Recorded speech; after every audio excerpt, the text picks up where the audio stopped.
She thought humans were harmless. Then his scent sent her into heat asterisk. She smelled him before she even saw him. It was sharp, rich, strange. Something deep inside her twitched. Her steps faltered as the scent hit her raw and sudden like electricity. Under her skin, Ambassador Leora Vela, of the Thorax species, trained in diplomacy, logic, and discipline, stumbled on the metal ramp of her shuttle. Commander Dane Holt looked up from his datapad just in time to see her catch herself. She was tall, elegant, with violet-toned skin and silver markings along her cheekbones. But in that moment, she looked ... shaken.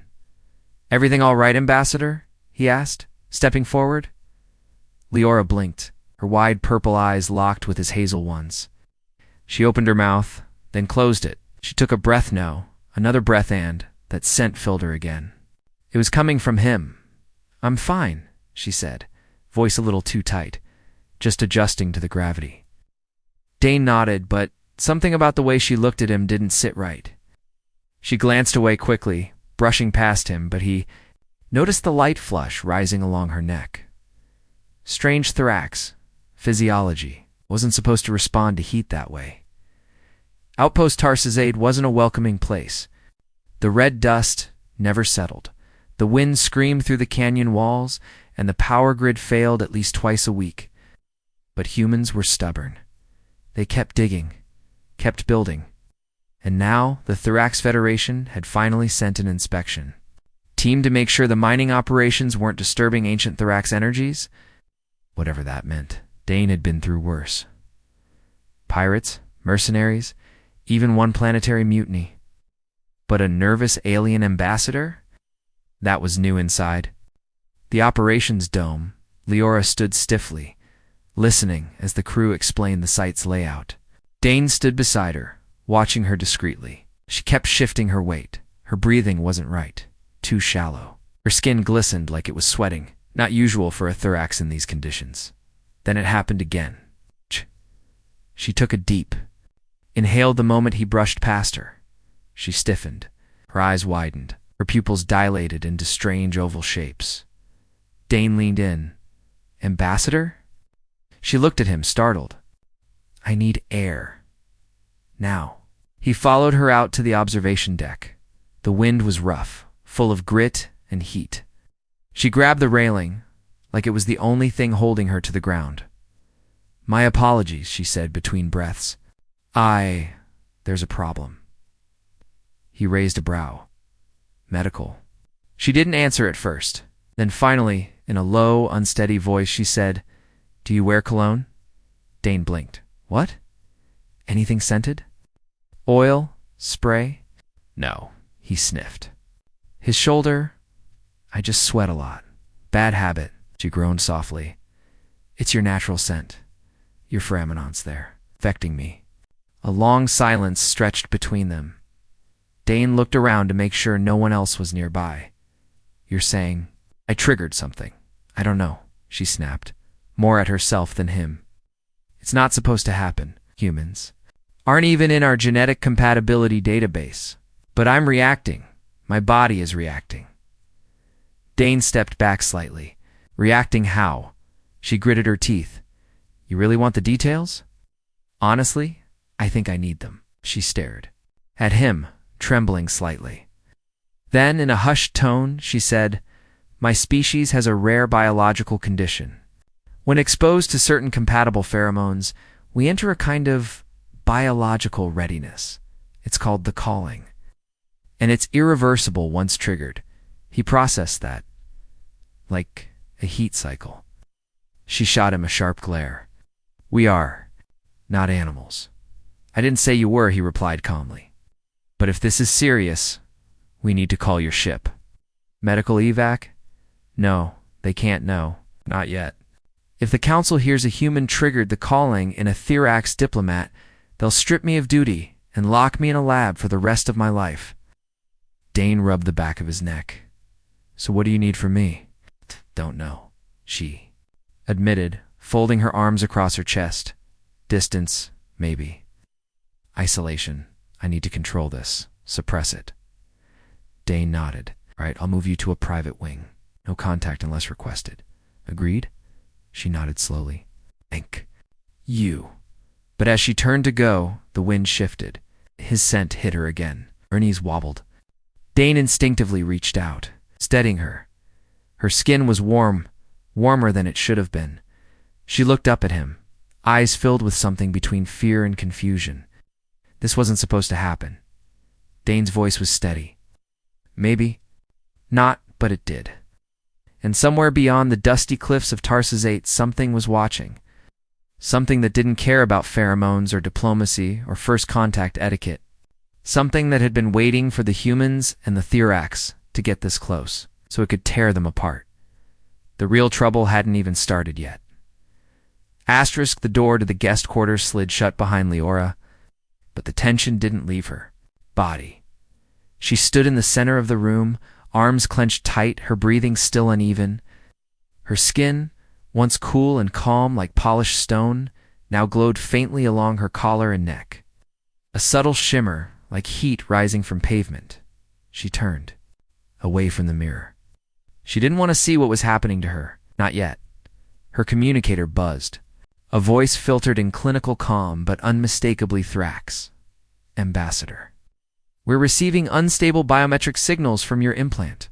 Are you well? Leora tapped the device and lied through her teeth. Atmospheric interference? The human tech here is primitive. There was a pause. Understood. We'll monitor from orbit. Call if symptoms escalate. The line went dead. She sat on the edge of the bed and gripped the sheets, knuckles pale against her violet skin. Her heart pounded, not from fear, at least not only that, but from chemical pressure. A wildfire inside her veins. The calling wasn't just some silly myth whispered by starry-eyed initiates back home. It was real. It was supposed to happen. With bonded Therax partners. With preparation. With ceremony. Not because she smelled some sweaty human soldier under the Proxima sun. And yet, every part of her body was telling her something different. Her body wasn't just reacting, it was changing. Her scent glands had become more active. Her voice had dropped slightly, and her pupils were staying dilated, even in light. Her sense of sound and smell were sharpening, worse than all of that. Her thoughts kept drifting back to him. Dane Holt, the human security commander. The one with that stupid half-smile and the arms that looked like they could hold up a mountain. He had this rough, easy confidence that made her feel off balance. And when he touched her earlier just to keep her from falling, it had been electric, and that terrified her. Because the Therax were not a species of weakness. They were planners, scholars, and warriors. Emotion didn't control them. Biology didn't override reason. Okay, she was. Body betraying her training, her position, everything she stood for. She needed help. And there was only one person on this rock who could possibly understand. She pressed her communicator again. Dane answered the call, still wearing his dusty field jacket. His room was a mess, half-assembled weapons, ration packs, and a blinking maintenance drone chirping in the corner. Ambassador? Her face appeared on the screen. Even through the bad signal, he could tell she looked worse. I need to see you, she said, voice clipped. Now. When Dane arrived at the private quarters, Leora opened the door and immediately turned away. She didn't want him to see her face, the tightness in her jaw, the flush in her cheeks, the way her shoulders were trembling slightly. He stepped inside and kept his tone casual. You call in for a security check or something? More urgent? She closed the door with a wave of her hand and faced him. I don't have time for jokes. His expression sobered instantly. All right, what's happening? She hesitated, then sighed. My body is responding to your chemical markers at a genetic level. I ran a personal scan.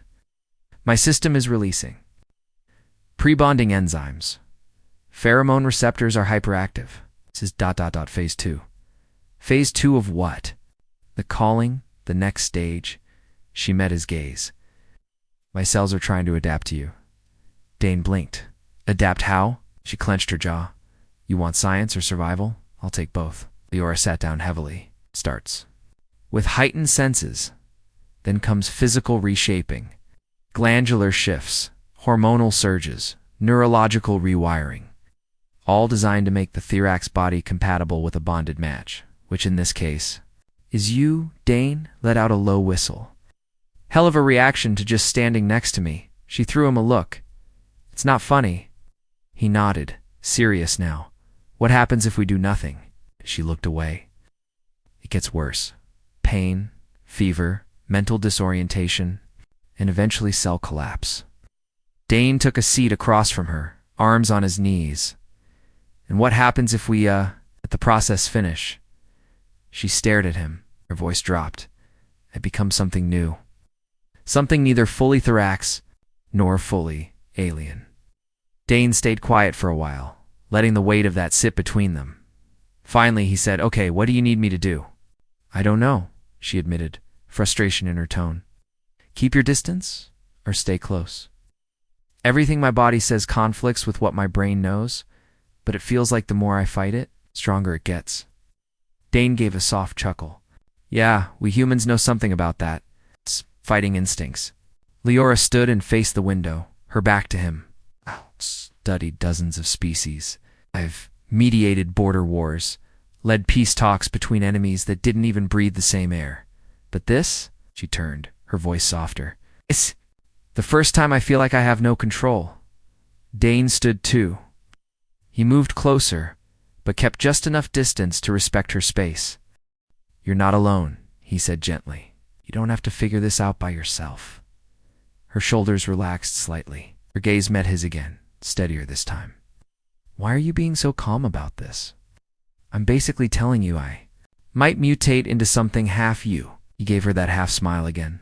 "As if someone's going to rewrite alien biology. I'm glad it's someone with purple eyes and enough backbone to face it head on." She stared at him a moment longer.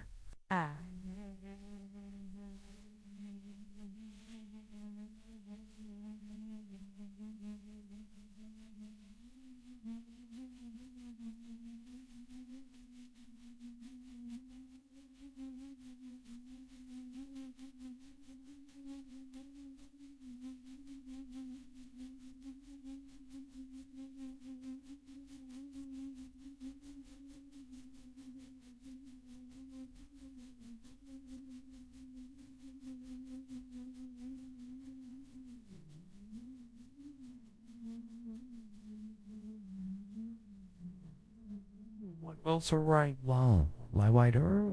"Just a little then," quietly, she said. "You really are a problem." And Dane replied, "The good kind, I hope."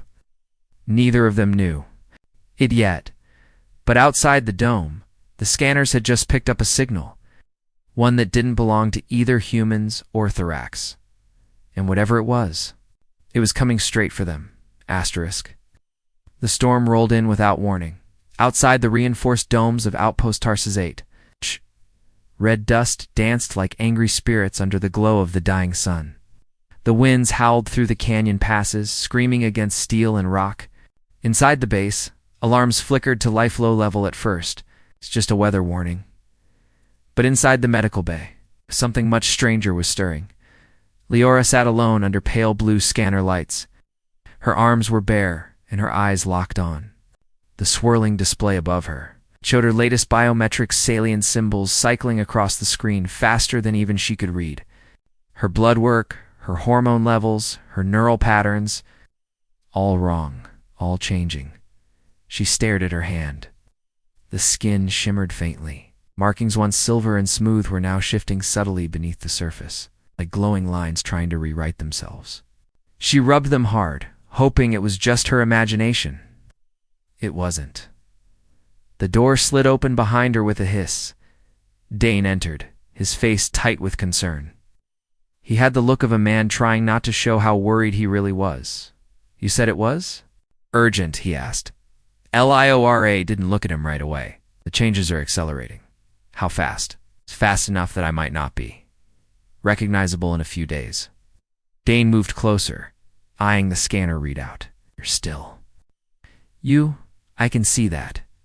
She finally met his gaze. Her eyes were glowing faintly, not a trick of the light. "Yeah, real bioluminescence." "This isn't just some mating cycle," she said quietly. "My DNA is responding to yours like a rewrite command." like it's trying to turn me into something that fits you. He frowned. That's not how DNA works. I know, that's why it scares me. She stood and walked toward him, her steps slower now, more careful, like her legs didn't quite belong to her. Her scent had changed too, no longer just the crisp floral thorax signature. There was something deeper in it, earthier, warmer. I ran my own analysis, she continued. Your pheromones aren't just compatible, they're dominant. It's as if your body is telling mine, adapt or break. Dane rubbed his jaw. So you're saying humans have weaponized Bo? She gave a tired laugh, one that came from deep. In her chest, you're infuriating. He smiled, but it faded quickly. Seriously though, what do we do? I don't know, she admitted. But I can't go back to my ship like this. If they scan me in this state, I'll be declared compromised. My career will be over. I'll be labeled as genetically unstable. You're not unstable, he said, stepping closer. You're evolving. She looked at him sharply. Don't romanticize this. Not some beautiful transformation. It's a biological emergency that no one understands, and it's happening because of you. He didn't flinch. Then let's understand it together. Leora stared at him for a long moment, and then, slowly, her posture softened. Something in his voice's steadiness encouraged her. Just then, the lights flickered. A second alarm blared. This one wasn't for weather. Perimeter breach. A voice crackled through the station's PA. Unknown signal. Eastern Ridge. All security personnel, 2 lockdown positions. Dane's calm vanished. He was already turning for the door. Stay here. Leora moved to follow. I'm not helpless, Commander. You're changing, he said, more gently than she expected. And we don't know what stress will do to your system right now. You think I'm going to lose it? I think if something happens to you out there, I'll never forgive myself. For a moment, she didn't answer. Then quietly, be careful. He nodded and was gone. Outside, the dust was so thick the cameras were blind. Security drones swept the ridges in tight patterns. Dane stood at the command post, watching the sensors glitch and jitter. Whatever was out there wasn't human. It wasn't thorax. And it wasn't natural. He tapped his cum. You said unknown signal. Got coordinates. Grid 9C, came the reply from Corporal Varen. It's moving oddly, not walking. Almost gliding. Dane cursed under his breath. Drones with eyes on? Negative. Signal's too low to lock. We're flying blind. Dane didn't like it, not one bit. Pull back patrols. I don't want anyone getting picked off in this soup. The team started retreating, but the signal, it kept moving. Slowly, unstoppably. Closer back in the base, Leora sat beside the medical scanner, breathing heavily. Something in her chest felt hot like fire trapped beneath her ribs. Her hands were shaking. She closed her eyes and tried to focus, tried to meditate like she had been taught as a child. But something new was moving inside her. Not pain. Not sickness. Energy. Her markings brightened. She gasped. The scanner behind her lit up, alarms flashing. Her pulse had spiked. But her stress hormones hadn't. Her brainwave activity had doubled. And her skin. It was emitting low-grade electromagnetic radiation. She was becoming a living transmitter. And then, without touching it, the cum panel across the room flicked on. Dane's voice crackled through. Leora, do you read me? Stared at it, stunned. Yes, I hear you. I didn't press the cum, he said. It activated on its own. Her heart pounded. I think I did it. What? I think I connected to it. There was silence for a beat, then Dane's voice again. Low, odd Leora. What are you becoming? She stood. Slowly, her glowing eyes wide, the air around her thick with static. And outside the dome, something in the storm was drawing closer. Something not entirely alive. Something ancient. Whatever was coming, it wasn't coming for war. It was coming. For her asterisk, the storm outside Tarsus 8 had grown wild. Red lightning cracked across the sky. Wind slammed against the outer domes like a living thing trying to get in. Inside the command center, monitors blinked with corrupted feeds. The signal, whatever it was, kept drawing closer, but no one could see it. Dane Holt stood with his hands flat on the console, jaw tight, eyes scanning useless static. His earpiece buzzed again. "Commander," said Corporal Varon, voice crackling with stress. "Motion sensors just tripped in zone Delta 3. But, sir, the thing didn't walk.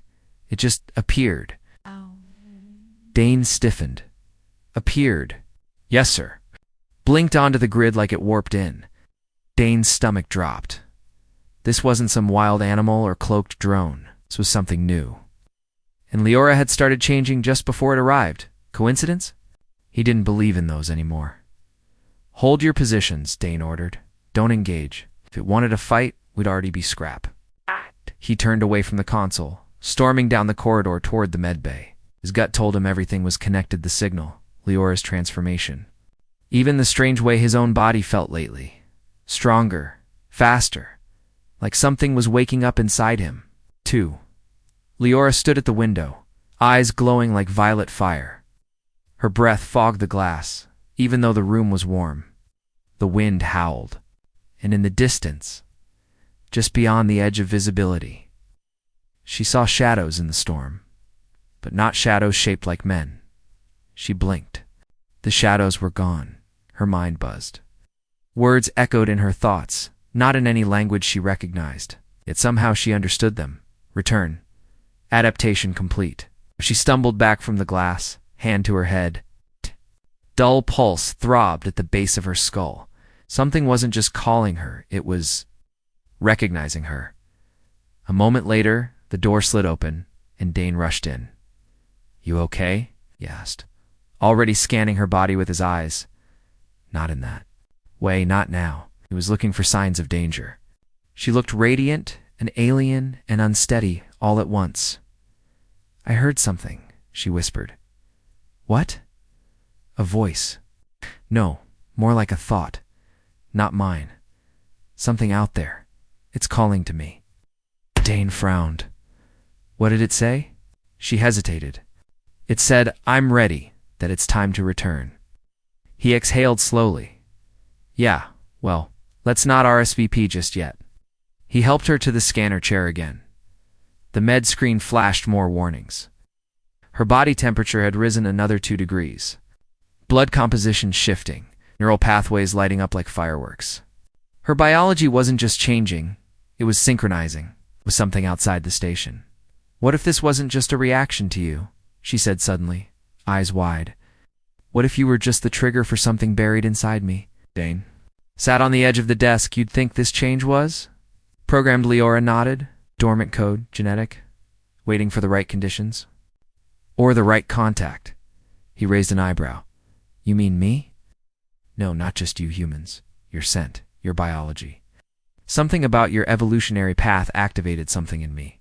He scratched his chin. "You saying thorax and humans have some kind of ancient link?" "I'm saying it's possible. You've heard of convergence theory, right?" "Yeah, different species on different planets evolving similar traits under similar pressures." "Exactly. But what if it wasn't just random convergence?" She leaned forward. "What if something guided it?" Oh. The room fell silent. Then the lights flickered, and something knocked gently in the outer dome wall. 3 slow knocks. Ducked. Claws, not fists. Almost polite. Dane was on his feet, gun drawn. Leora stood beside him, her skin pulsing with strange light. "I'm going out there," he said. "You're insane." "Probably," he agreed, pulling on his exojacket. "But we need answers." "You're not going alone," she said, stepping forward. Her fingers brushed his arm just for a second, and the med scanner behind her spiked. Energy readings off the charts. She didn't even notice. He looked at her. "You can barely stand." "I'm stronger than I look." He gave her a half grin. "That's the problem." They stepped out into the storm together. The dust was blinding, the air full of static. Visibility was near zero even with Dane's. Visor active. Kept Leora close, one hand always on his sidearm. Then they saw it. Something stood at the edge of the plateau, silhouetted in the lightning. Tall, smooth, like armor carved from obsidian. but no weapons. No visible tech. Just watching. Dane aimed his weapon. Identify yourself. No answer. Then Leora stepped forward. The wind parted around her like an invisible dome. The figure straightened. Then it knelt. Dane blinked. That's new. Leora's eyes widened. It recognizes me. It's not here to attack. The figure spoke not aloud, but directly into their minds. You have awakened the link. Last time this happened, the stars had not yet cooled. Leora gasped. What are you? The being's voice was neither male nor female. It was ancient, tired, and somehow familiar. We are the architects, the first ones. Our essence seeded life across galaxies. You, Thorax, were shaped to carry the code, but it lay dormant, waiting. The human genome was the missing piece. Dane stepped closer. You're saying we're meant to activate them, correct? The human path brought flame and strength. The Thorax brought wisdom and clarity. Together, your touch rewrites the design. Leora shook her head. Why now? Because you touched. And because you chose not to fear it. The figure stood again. The storm bent around it, calm in the eye of chaos. She is changing still. If you remain, you both will. Your bond will complete the cycle, but the cost will be identity. You are now will not survive. Leora and Dane exchanged a glance. He took her hand, and through the storm, with ancient voices echoing in their minds, neither of them let go. Not yet. Asterisk, they didn't sleep that night. After the encounter on the plateau, the figure, if it could even be called that, vanished back into the storm, stalling into the red winds like it had never been real. But the pressure it left behind remained, not physical, not entirely mental either. It was something in the air, like gravity had shifted, and reality itself was tilting back inside the outpost. Leora sat on the floor of Dane's quarters, legs folded under her, eyes glowing softly in the dim light. She hadn't said a word. In over 10 minutes, and Dane could tell she wasn't meditating, she was listening to something he couldn't hear. He sat across from her, elbows on his knees, watching the pulse of her silver skin patterns flare faintly with every breath. He didn't understand half of what was happening to her. But he knew one thing. She was still Laura, and whatever came next. He wouldn't let her face it alone. Finally, she opened her eyes. It's still out there. The architect nodded slowly. Or others like it. I can feel them, not just in my head, in my cells. It's like they're waiting for me to finish becoming whatever they designed. Dane frowned. And what happens if you do? She hesitated, then spoke with care. My body will stabilize. My neural pathways will reach equilibrium. No more heat spikes. No more confusion. I'll be able to communicate like they do. Without sound, without tech, I'll become a living relay. It's amazing, he said, even though it made something cold stir in his chest. It is, she agreed, but her voice was heavy. But it comes with a cost. Dane nodded. Slowly? You won't be Thorax anymore. No, not fully. My people won't recognize me. Not as one of them. Biologically, culturally, even politically, I'll be something else. A hybrid born of two species who were never meant to cross. And if you don't complete the change, he asked. She looked at him. Die. That hit him like a punch to the gut. I don't mean right away, she added quickly, but the instability will get worse. My cells are in conflict now, trying to rewrite and resist at the same time. Eventually something will give out. Dane stood, pacing the small room. So it's one or the other. It's change completely or fall apart slowly. She looked up at him. There's a third option. He stopped. I'm listening. If you leave, she said gently, the connection might fade. Distance could reduce the pheromonal influence. His system might reset. It's never been tested, but his brow furrowed. So if I leave, you might recover. She nodded. Dane looked at her for a long time, and then he said, That's not happening. Dane, no. Don't even ask. I'm not leaving. You here to go through this alone? You wouldn't be alone, she said, voice tight. You'd be alive. human, whole. This place doesn't need to unstable half-beings echoing with alien code. I didn't sign up for this, he admitted. But now that I'm in it, you don't get to face it without me. You got that? She opened her mouth to argue, then closed it. Fight drained from her shoulders. She looked down, voice barely. Above a whisper, I'm scared. Dane sat beside her again, his hand brushing hers. So am I. And for the first time since this started, she let herself lean against him, just a little. Just enough to share the weight. By morning, things had shifted again. The outpost's systems had begun behaving strangely. Lights flickered in odd rhythms. Doors opened before people reached them. Communications cut in and out, even when weather conditions improved. The tech crew couldn't explain it, but Leora could feel the truth. It's me, she admitted in the command center. Or rather, it's the interface forming through me. I'm linked now. To the outpost, to the energy grid, even to the unrefined proxy in the vaults. Dane stood beside her as she pulled up a map of the site. As she waved her hand over, the console, the holographic display, responded not to her touch, but her thoughts. You've become the antenna, he said in awe. She nodded. A living translator between their signal and our machines. Then the outpost received a message. Not a broadcast, not a call. A pulse. It came through every speaker, every screen, even the vibrations in the floor. A wave of soundless energy. The architect's voice back again. The vessel is ready. The link must be anchored. One must stay. One must fuse. Leora stumbled back, clutching her head. What does that mean? Dane demanded. She gasped, recovering. It means they want to finish the process. They need a stabilizer? Which is? Her eyes met his. You. Dane blinked. Me. My biology is rewriting because of you, she said. Your scent, your cells, your presence. It triggered the change. But now it needs your continued presence to stabilize. You have to stay close. Maybe even merge. Merge. You mean like join you? Not physically. Not like that. Energetically. Our biosignatures, our rhythms, will sync. Permanently, the architect said. One must fuse, I think. They meant a permanent bond. He stared at her. So we either become something new, or you collapse. She swallowed hard. It won't just change me. If we do this, you'll change too. Slowly, but permanently. Your cells will adapt to the frequency. You'll be able to feel what I feel, think what I think. There won't be boundaries anymore. He'd let that settle in. The silence stretched, and then he said, Good, let's do it. She blinked. But you don't even. I know enough. He cut her off. I know you're worth it.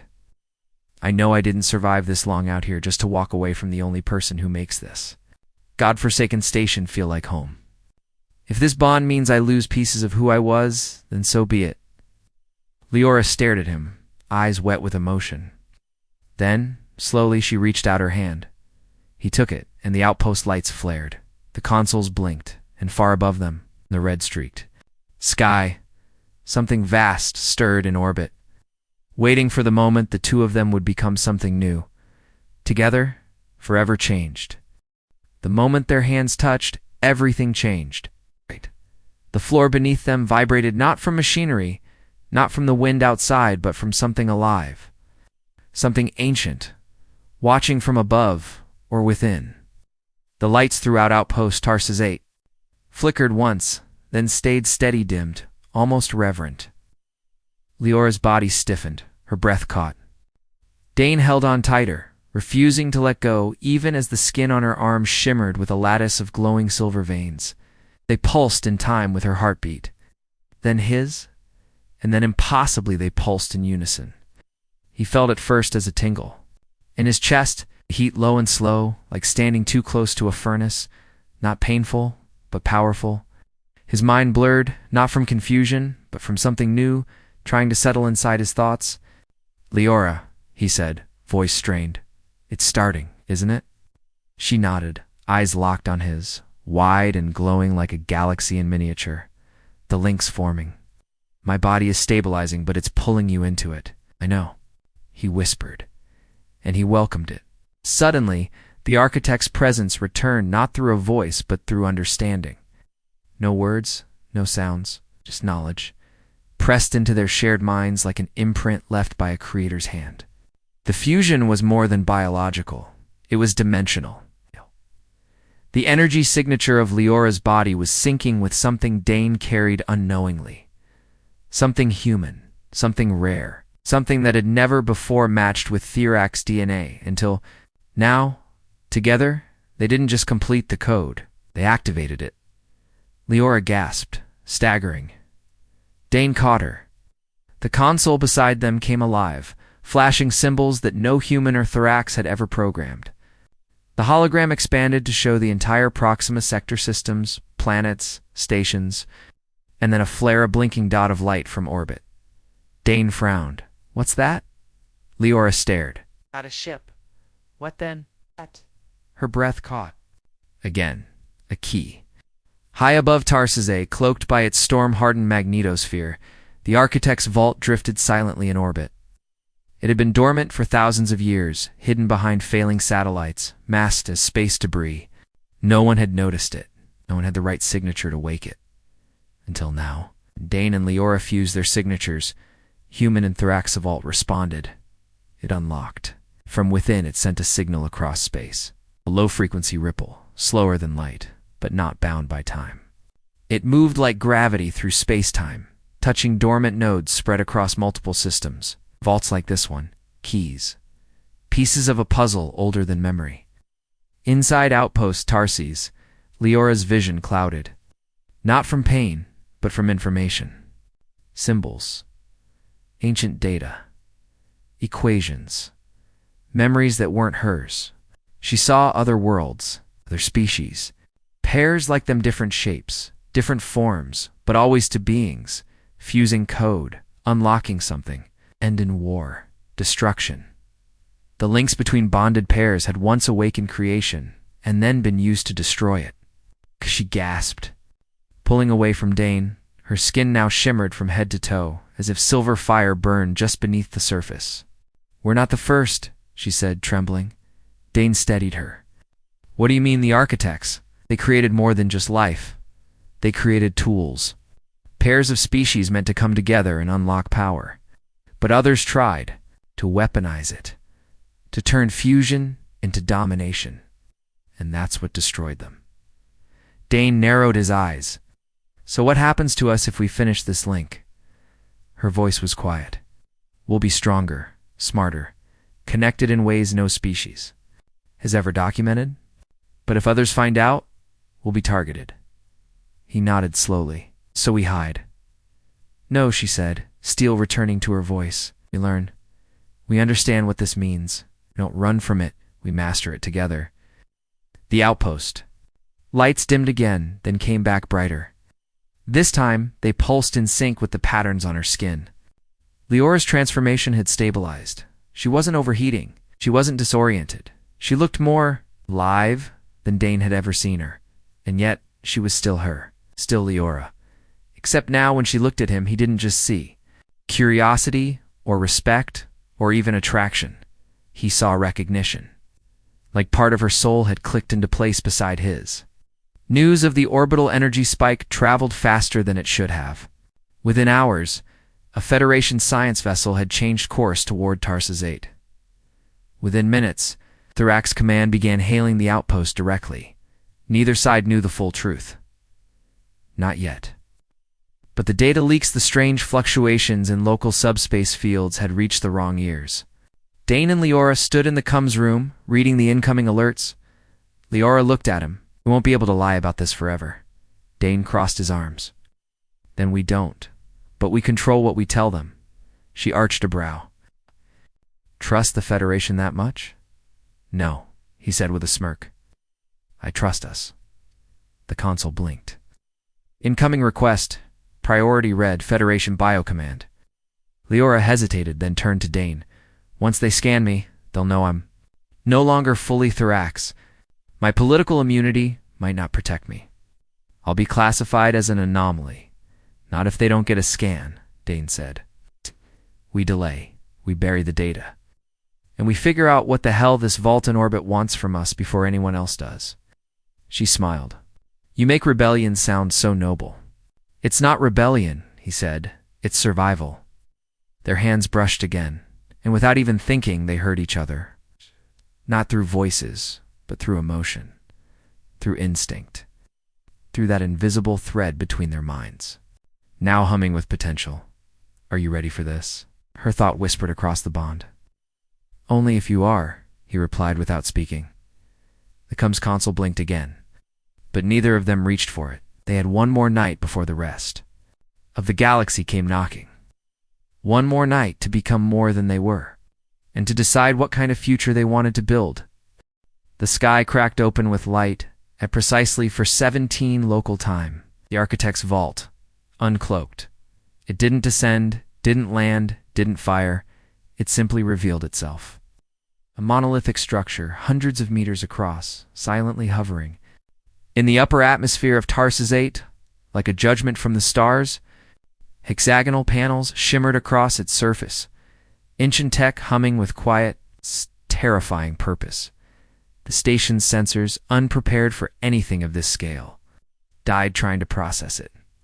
Within minutes, both the Federation ship Lucida and the Thrax diplomatic cruiser Faldari arrived in system. They saw it, they panicked, and they demanded answers down below. Leora stood in the outpost's central chamber, no longer trembling, no longer uncertain. The silver-veined glow of her skin had settled into elegant lines, like circuitry laced beneath her violet flesh. Her movements were fluid now, like her body no longer needed to remember what to be it just was. Dane stood beside her. He hadn't. Changed in appearance, not exactly, but his presence had shifted. Sharper eyes, faster reflexes, more ... aware. He swore he could feel the electrical hum of the base's systems. Or maybe it was Leora's proximity. Their bond, once a flicker, was now a beacon, and it was about to be tested. This is High Commander Telvac of the Valdari. Came the voice through the outpost's main console. We demand immediate custody of Ambassador Vela. Her condition constitutes a breach of biological protocol. Moments later, another channel lit up. This is Admiral Kessler of the Lucida. We're placing this outpost under quarantine. Unknown alien technology has appeared. In your sky, this is now a Tier 1 security event. Leora and Dane exchanged a glance. Neither of them moved toward the console. Protocol's not going to save us, Dane muttered. No, Leora agreed, stepping forward. But truth might. Before he could stop her, she activated the central holoray. Her image appeared on both live transmissions, her glowing silver-lined figure, unmistakable. The reaction from both ships was immediate and full of shock. Admiral Kessler's voice dropped to a hush. Ambassador, what have you done? Leora spoke calmly, evenly. What I was created to do. Gasps sounded from the background of the Thrax channel. Your transformation is unauthorized. Commander Telvac barked. You fused with an off-species subject. That's genetic betrayal. Leora didn't blink. It was biology, not betrayal, and not just mine. The architects planted seeds in both our species. They waited for us to evolve, to mature. This was never about one race dominating the other. Dane stepped beside her, arms crossed. She didn't steal power. We unlocked it together. Kessler frowned. Are you saying this bond, this vault, was meant to be activated by a human and a Thrax? Leora nodded. Yes. Our fusion completed the circuit. Then how do we shut it down? Kessler asked. Grim, you don't, Leora replied softly. It's not a weapon. It's not even a machine. It's a choice, and it's only dangerous if someone tries to twist it. A beat of silence followed. Then the vault above them pulsed. Just once, a soft wave of light expanded from its surface. Gently rippling across the atmosphere, it didn't damage, didn't destroy, but everything touched by that light remembered something. Data unlocked. Lost archives restored. Long-dead satellites rebooted. Even primitive plants in the red desert twitched toward the energy, as if answering a song older than sunlight. The vault wasn't attacking, it was sharing. "What is it doing?" Telvik asked. "Quieter now. It's giving back what your ancestors we're never ready for," Leora said. "And it's telling the rest of the architects that we're ready now." Kessler looked troubled. "That may not be a message we want to send." Dane spoke up. "We don't get to decide that anymore." "That message already left the system." Leora closed her eyes for a moment. Through the link, Dane felt her reaching not with words, but with emotion, intent, memory, to the vault, to the stars. And it responded another pulse, this time directed inward to the outpost. To them, in a sudden flash, the holoray expanded, to show coordinates, dozens of them, locations across known and unknown space. Dots marked where other dormant vaults waited, where other pairs, other bonds, had yet to awaken. And there, in the center of it all, was Terse-8, the first completed link, the first success in thousands of years. A blinking heartbeat of ancient design. Leora's voice came, soft but firm. "This is bigger than politics, bigger than species. Ow. It's about who we become next." Both Federation and Therax channels fell quiet. No threats, no orders, just silence, the kind that comes before a new beginning. Later, under the cool light of the observation deck, Dane and Leora stood side by side, watching the vault hover like a second moon in the night sky. "I thought we'd be hunted," Dane admitted. "Captured, studied." Leora smiled, her voice like a gentle current. "We still might, but now we'll have to ask the new us for permission." He chuckled, then turned to her. "So what now? We just become universal translators for galactic secrets?" "Not yet," she said. "First we learn. We study the vault, understand what it's offering carefully. And after that," she looked at him, the glow in her eyes softer now. "Human. Therax. Something new. After that, we help others find what we found. Connection. Balance. The next step." Dane nodded, then reached for her hand again. Not because the bond needed it, but because he did. As their fingers intertwined, outpost lights dimmed again, not from failure, but from harmony. Systems humming in perfect sync with their biosignatures. Somewhere far across space, another vault flickered to life, and on Tarsus-8, where dust storms howled and stars looked down with ageless eyes, a new kind of dawn broke, one that began not with conquest or command, but with a choice, a bond, and two beings who were never supposed to meet, but who chose against every law and every warning to become more together.